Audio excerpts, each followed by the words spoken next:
So what's up mga ka-TH1? So for today's video, we are going to the some of historical site here in Malabon. First destination natin is the Immaculate Conception Church.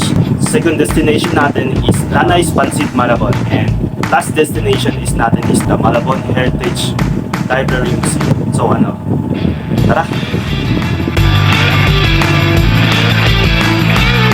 We are here na at the first destination at Barangay Concepcion, Malabon. So pagpasok agad natin dyan sa Concepcion Church, makita natin yung maliit na statue ni Virgin Mary. Also, bubungad din sa atin yung malaking statue ni Jesus Christ. Yan. Makita natin sobrang laki talaga. Yan, meron din dito statue ni Padre Pio at mga upuan na kung saan pwede kang magdasal. Nilay, ganun. Since din tayo makakapasok sa loob, so dito na lang tayo sa gilid. The oldest church in So the simbahan na to was founded in 1607 by the Augustinian priest as a Visitacion de Tambobong na tawagin ngayon ay Malabon City under the patronage of La Purisima. So the first chapel was erected with stone and bricks in 1866 but due to was destroyed by an earthquake in 1880, yung structure ngayon na makita natin is established in 86. Yan, nakita naman natin na sobrang ganda talaga ng church na to. And alam nyo ba, this upcoming December 8 is the Feast of Immaculate Conception, which karami ng Malabonians ay pupunta rito upang umattend ng misa. And sa labas nitong church is maraming nakahilerang iba't ibang tindahan like mga pagkain, laruan at mga pangregalo na sa murang halaga.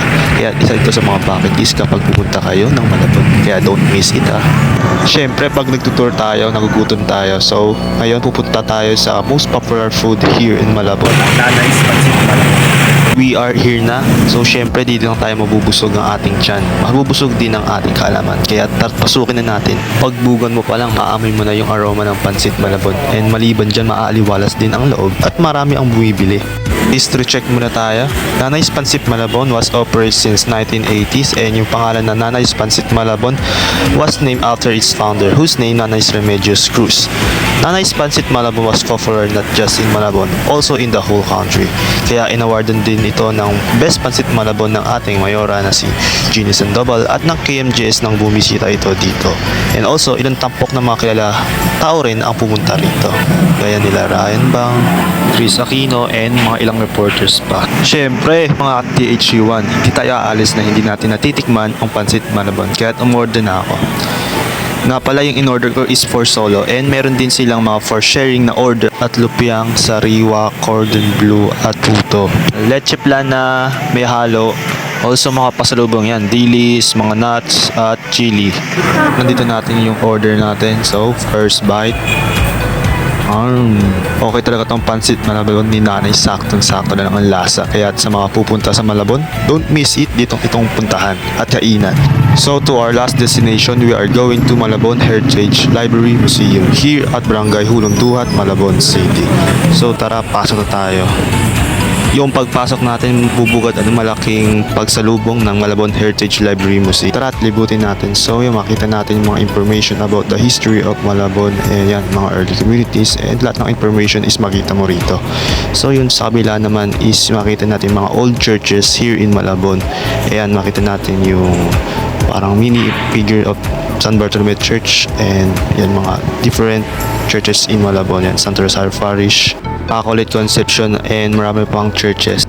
So dito naman is mga section ng books which can you use freely and mga encyclopedia, dictionary na magamit ng mga estudyante. So this is the crown of Mutya ng Malabon and the other side is the map of the Philippines, the old map of the Philippines, or the Murillo Velarde 734 map or the mother of all Philippine map. And dahil sa map na to, makita natin na sa atin talaga ang isla dyan sa malapit sa Palawan. Yon, akit naman tayo sa second floor. As we go to the second floor, at the left side, we can see different peoples. And kasama dyan si Kaiko, which the chairman and CEO of Arellano University. So, papasok na tayo sa second floor. So, dito naman ay we can see different kinds of old monies. And so, as we walk to other side, makita natin is mga different personalidad na kilala sa Malabon. Yan si Angel Sikak, si Juan Posenrile, at marami pang iba. So, ngayon guys, ito yung mga paintings ng mga estudyante dito. punta natin yung mga story, yung mga timeline ng history ng Malabon. So, yan. So alam naman natin na ang Malabon ay na-discover noong 1599 and pagbabago sa itsura ng Malabon. Punta natin yung mga history dyan, ng mga palibot and dito rin.